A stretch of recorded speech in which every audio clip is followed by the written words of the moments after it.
Ụmụnne m, akụkọ nke adụwadọkwa kpọkpọ nkio amarọbụ ka m ga-esi wee tinye ọnụ ebe a. Nya mmiri juru m bụ awọ ọnụ ohu ife a na-afụ na marriage na ife a na-eme na marriage ka anyị ga-enye tugeda ụmụnne m. Adigo, good morning. Kekime. Oh, we here na bodam. And I have been following your this thing on Facebook. I've been following it on Facebook, like what every day matter better Facebook. No. I somebody garako like that. Akwara mo kwanya na marriage. So sometimes I do regret the marriage. Abokwana the guy needing me here. But what I'm facing in the marriage made me to regret it. So I was about finishing my NCE. Where this guy down but I told my parents na my like or the guy. No one know the one Ebony State. My father taking me, my mother taking me. Now she one way Ebony State. That two of them will kill themselves. So immediately when you do one, I don't know one. After calling Charam, he went on already the guy. Feeding a bro problem. So my mom will be my first child. See me why not more whole nubu. Rewen embarrass. See okay, no problem. Then just house to house. You which don't know when you had your nubu. You have sometimes the man know where I got him off. Ever know for nubu good day on a tap of hoya. Some gari. Make it my baby me. You see, and I got up at the house. Now the house of one room, and I am a batana one room. So you go na family abri again and on one room. That or kotaram cage. That what luckily to me, your coffee for one. I thought only was a pagari. So I pagari the middle of granite. One thing we want to know is agent. Oh, we one on she only had where up go to 200 or show you share where to 200. I'm gonna up to go like 50,000, 30,000 before you go.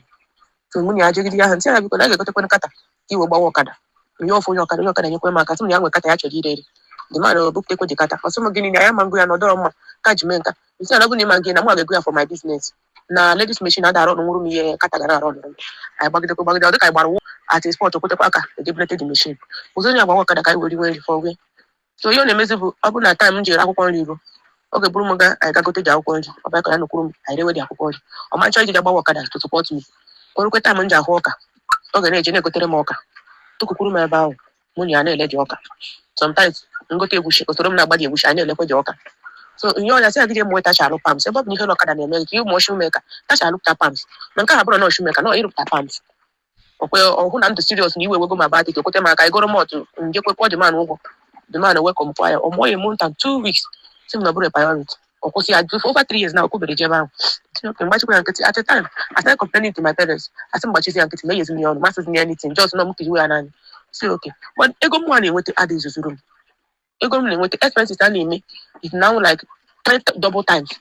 So that's much more money I'm with it. Was it like now? My baby and I just school, a private school. Or for not quite government school. Can't get in here because of the nego money with the other room. So I made it a you say because join your gam for where for where. Okay, so I get Jim Kimis. You say okay, take your money your friend. Mama okay, when I can be more than key. Which you watch monkey anyway. You with abo. No at a stage which I never come down. My one there was due to over stress to my system, over stress. They couldn't kawabia. Odo that okay have due to again when mama na make go in. Na bagari pana ja ho kana bagari pana jera pony. I will not know that now can chinoro. If you later on okay me to go up. So after everything I started cheating on him. I started going out. I started meeting men. Sometimes I go machine ya maybe go. Some machine maybe go. I'll call one of them. I make go roll machine. I got machine ya. Fuel ya go some mine. Fuel I go buy fuel. So make the idea say the time only they remove my eye the outside. Men outside started helping me. Did I do a bad thing? Me and the way we talk car today. Who because of yesterday morning. Morning to me for now. Even meet another man. You're not jumping at the room. We see I'm married to Shime. You're not jumping at the room. We see I'm married to Shime. No, but the album, the man to relate to one you need to work also. No good na be one also. Now one way going so. Anyway, the man met a handle. I said eating me up. I said, let me bring it to you. Able to take the one. Come on, I think I handle myself. Whether to leave the marriage, come on, mom happy because I made up my mind to leave the marriage. Open or happy the marriage. Let me know what to do. Because I'm not able to cheating with him with one man. Because no one can get money on your house, go there and you so like this morning now. Ojo 1,000 we mother can come from say people buy me can we go hata na so chakwa hata can nyechi which I have been doing to all the business in mbadego nzo chakwa nyechi mad is it the best ine nekwe mu na ataja afofo ine nekwe mu I'm suffering it nti gicho yige mi cho ige mi adibo biko onwere ta gesi anyere maka kenyere no maka let me stand by my feet. I'm at maybe say so. And my parents actually can share about because they are watching me every day. They don't want me to come out from the marriage. So what do you want to do for now? You know what you want to make it taboo. Ụtụtụ ọ na-ama ego jere mafia ọka ọ bata anyị na-ebu esokwere gawa shop ga jere ọka but I told him earlier that day ọ na-agwa m na ya fụrụ that ọrụ nchara ọ bụ na ị gara ga mụọ kemis nwa ikwere m na nkwa things might change ọsị m na January si oke na nsogbu adịrị na ọ bụ na oge ji mụ ya I will be happy because na nwa nwaanyị isi dị mma ga-ahụ na DNS na ya ga-eji mụ n'ọrụ I do support him in every angle I do support him in every angle nwere ebe mmadụ support ya so ebe ọ chọrọ ka ọ na-aza my parents ma my parents is use your hosi. That's the reason why my mom actually come on at the marriage majorly. She wanted to control me and control him. And the guy any cook anyhow. As you know, somebody not like he bend it down for everybody. Open it down for my mom to control him. So look for something doing so that you'll be blind in their eyes. Hello, Kevin, shop. They will not bother you. They will not say no, it's okay. It's okay. My mom so that's my problem. I just get tired of that thing. Sometimes before no Ojebo down. Marana Major was 1,000. I get you for that day. No for Gajebo Kada will let 1,500. Some will manage. So that is number one. They make people come up mind to leave him by January. By January, and I did not see things move the way I want.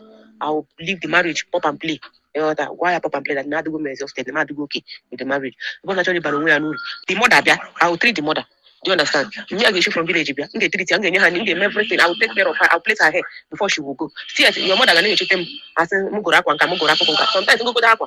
The guy was telling me that me go to aqua, then he will go there. See, okay, I'll go and buy clothes for him. I'll go and clothe him. But keep you getting money is what I'm confused of. It's already running anything. I beg. I'm tired.